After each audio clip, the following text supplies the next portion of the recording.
The NTSB preliminary report is out on the mid-air collision in Washington, D.C. that occurred back on 29 January between the UH-60 Black Hawk helicopter and the CRJ regional jet.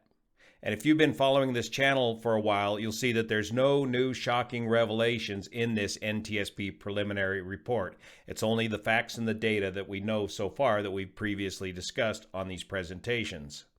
But what is significant is the NTSB has issued this urgent safety recommendation to the FAA to shut down these helicopter operations so close to the Washington, D.C. airport.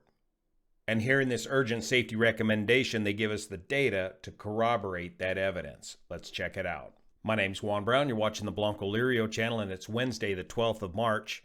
And as an airline pilot, I've flown into Washington, D.C. before. It was very early on in my career. But as an airline pilot, we're not completely trained on these helicopter operations as to what's going on below us. We know and understand that there are helicopters around us, but we're not intimately familiar with all the details of these helicopter operations until now after this disastrous mid-air collision.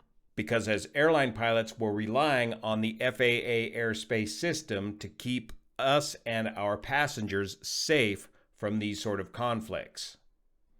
And as we've argued on this channel, this system allows helicopters to pass within 75 feet of an aircraft landing on runway 33 at Washington, D.C., keeping the helicopters below 200 feet and on the corridor allowed along the east side of the Potomac River.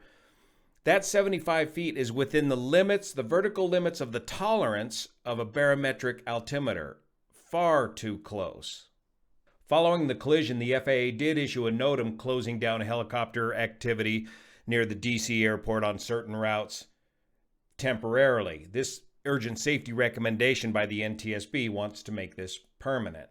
Remember, the NTSB is only advisory in nature. It's up to the FAA to take them up on their recommendations.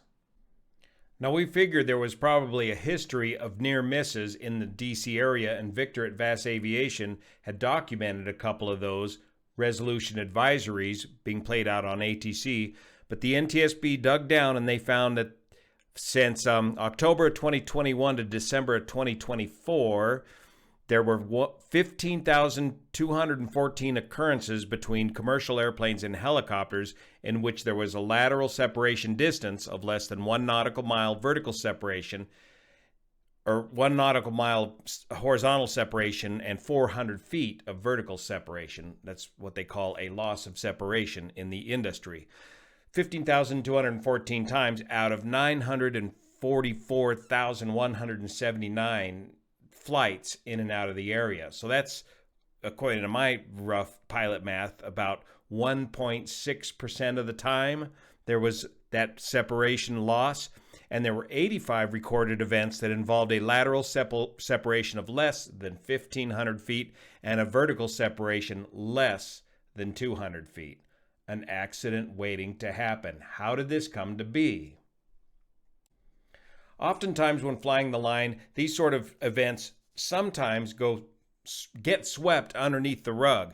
Now, you're supposed to go through the ASAP, or the Aviation Safety Reporting System, with your carrier to report these sort of near misses. Particularly if you get a resolution advisory, you should be required by your carrier or your operator to file a report. So what became of all these reports? These reports are filed anonymously on behalf of the crew to prevent incrimination of the crew. The data is supposed to be collected by the individual carriers and airlines, and then there's a safety group inside that airline that watches this data and watches for trends. And if they start to see trends, then they need to disseminate information back out to the pilots to warn them about these trends that are happening.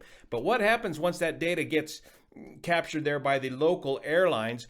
Does that data get moved up the chain to the point to where the FAA and the NTSB can see a wider trend in safety degradation, particularly in these near misses in the DC area? And or was the NTSB sourcing data primarily from FAA ATC reports? And if so, why wasn't that data moved up to the FAA or the FAA and NTSB for wider dissemination? Did we all tend to suffer from a normalization of deviance here?